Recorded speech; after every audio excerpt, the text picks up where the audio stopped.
Assalamualaikum warahmatullahi wabarakatuh. Halo teman-teman semua, apa kabar? Semoga kalian semua dalam keadaan sehat. Baik, saya Dinda Oktavia dengan NIM 2348201072. Di sini saya dari Prodi Farmasi kelas 2A akan melanjutkan membahas materi dari yang sebelumnya tentang sistem endokrin, dan sekarang saya akan membahas mengenai penyakit dari sistem saluran pencernaan, mata kuliah Patofisiologi Manusia dengan dosen pengampu Bapak Apoteker Rizky Yulion M. Farm. Membahas dari penyakit dari sistem saluran pencernaan, perlu kita ketahui sistem saluran pencernaan itu apa. Nah, sistem pencernaan ini merupakan sekumpulan jaringan organ yang berfungsi untuk mencerna dan mengolah makanan untuk memenuhi kebutuhan nutrisi tubuh kita. Nah, tentunya yang namanya penyakit ya teman-teman, pasti ada penyebabnya nih. Penyebab dari penyakit saluran pencernaan kita ini ada dua nih, ada yang dari virus dan juga bakteri. Kalau dari virus apa aja sih? Nah, dari virus ini ada yang namanya norovirus. Norovirus ini menyebar karena menular dari makanan ataupun minuman yang terkontaminasi. Nah, selanjutnya ada juga rotavirus yang menyentuh mulut tanpa cuci tangan. Misalnya ini setelah teman-teman dari toilet biasanya langsung menyentuh bagian mulut tanpa mencuci tangan dulu. Itu bisa tersebar ya yang namanya rotavirus ini.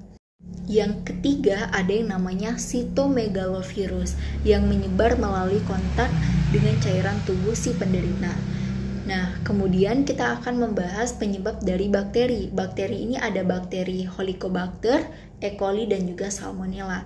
Kalau Helicobacter pylori ini menular dari kontak mulut ataupun air liur si penderita. Sedangkan E. coli itu biasanya menyebar dari makanan ataupun minuman yang terkontaminasi dengan feses. Nah, ada juga nih bakteri Salmonella. Bakteri Salmonella ini itu bisa terjadi karena kita mengonsumsi daging, telur, susu yang terkontaminasi, bahkan biasanya kita memakan daging yang belum masak dengan matang ataupun daging mentah. Nah, jadi teman-teman usahakan ataupun harus dilakukan kalau kita memakan daging itu harus dimasak dengan matang supaya kita terhindar dari yang namanya bakteri Salmonella ini. Dari infeksi saluran pencernaan ini ada 3 jenis nih teman-teman yang perlu teman-teman ketahui. Ada yang namanya infeksi yang berbasis area tubuh, dan juga ada infeksi yang berbasis dari kuman, dan serta ada infeksi berbasis lokasi berdasarkan tempatnya teman-teman. Nah, selanjutnya kita akan membahas penyakitnya nih. Contoh penyakit dari saluran pencernaan ini.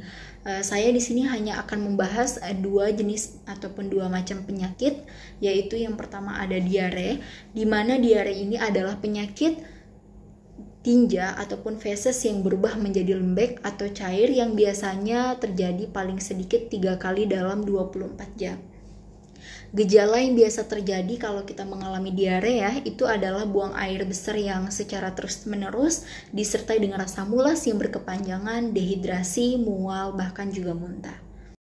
Mekanisme dari penyakit diare ini itu timbulnya karena gangguan osmotik nih teman-teman. Makanan yang tidak dapat diserap atau menyebabkan tekanan osmotik dalam rongga usus kita yang meningkat sehingga terjadinya pergeseran air dan elektrolit ke dalam rongga usus kita.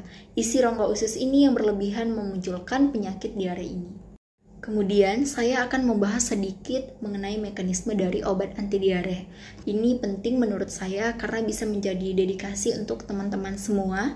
Obat anti diare ini bekerja dengan cara mengurangi aliran cairan dan juga elektrolit ke dalam usus kita serta memperlambat pergerakan usus sehingga mengurangi jumlah buang air besar. Jadi itu adalah mekanisme dari obat anti diare ya teman-teman. Selanjutnya kita masuk kepada penyakit yang kedua, yaitu sakit MAH. Nah, sakit MAH ini sering banget ya terjadi teman-teman karena kita itu sering makan yang tidak teratur dan juga jenis makanan tertentu nih yang bisa menyebabkan penyakit MAH. Nah, penyakit MAH ini terjadi karena adanya sekresi dari asam lambung yang tidak normal yang menyebabkan rasa perih pada lambung, dipicu oleh kebiasaan makanan yang tidak teratur tadi dan juga jenis makanan tertentu, bahkan juga karena obat-obatan. Biasanya kita sering nih sakit mah, tapi kita nggak tahu gimana sih mekanisme dari penyakit mah ini, kenapa penyakit ini bisa terjadi. Nah, perlu teman-teman ketahui, penyakit mah ini terjadi ketika otot kerongkongan kita yang bagian bawah atau biasa disebut dengan otot LES itu melemah. Nah, otot ini seharusnya berkontraksi dan menutup saluran ke kerongkongan setelah makanan itu turun ke lambung kita. Bila otot ini lemah, kerongkongan akan tetap terbuka dan asam lambung akan naik kembali ke kerongkongan. Nah, begitu teman-teman dari terjadinya penyakit mah tadi. Jadi untuk itu memang penting kita menjaga makanan kita dan juga mengatur waktu untuk makan. Karena ini sangat penting sehingga kita terhindar dari penyakit mah ini. Ayo, dari teman-teman siapa nih yang mengalami penyakit mah? Nah, mungkin dari teman-teman yang mengalami penyakit mah biasanya meminum beberapa jenis obat ya untuk mengurangi dari penyakit mah ini. Perlu teman-teman ketahui ada yang namanya antasida, di mana obat antasida ini bekerja dengan cara menetralkan asam lambung kita. Nah, obat-obatan tersebut mungkin digunakan untuk membantu meringankan gejala saja. Obat-obatan lain juga diperlukan nih teman-teman untuk mengobati mah. Jadi tidak hanya dari jenis satu obat, bisa juga digunakan obat yang lain sesuai dengan dedikasi ataupun indikasi obat tersebut. Nah, dari penyakit-penyakit tadi seperti diare dan juga mah, perlu teman-teman ketahui juga ada faktor risiko dari penyakit infeksi saluran pencernaan ini. Biasanya itu terjadi pada teman-teman nih yang memiliki daya tahan tubuh lemah, menetap atau tinggal sementara di suatu wilayah dengan sistem sanitasi atau kebiasaan hidup yang buruk nih, dan juga mengonsumsi makanan dan minuman secara sembarangan. Biasanya nih kan teman-teman mengonsumsi makanan yang ada di pinggiran jalan. Nah, itu belum tentu sehat ya teman-teman, karena kita nggak tahu makanan di luar itu kadang sudah terkontaminasi ataupun pembuatannya itu apakah secara sudah higienis atau juga mungkin hanya sembarangan gitu kan pengolahan bahan makanan, dan juga mengonsumsi susu atau produk susu yang tidak dipasteurisasi, yang tidak melalui pengolahan yang baik. Nah, jadi penting ya teman-teman untuk memilih-milih makanan yang sehat untuk tubuh kita. Tidak hanya ada pengobatan, tapi juga ada cara untuk mendiagnosis dari penyakit kita. Kan biasanya pasti kita harus melakukan diagnosis dulu nih untuk mengetahui penyakit apa yang sedang kita alami. Nah, yang pertama itu ada tes napas. Tes nafas ini untuk mendeteksi keberadaan bakteri seperti bakteri E. coli ataupun Salmonella yang sudah dijelaskan sebelumnya.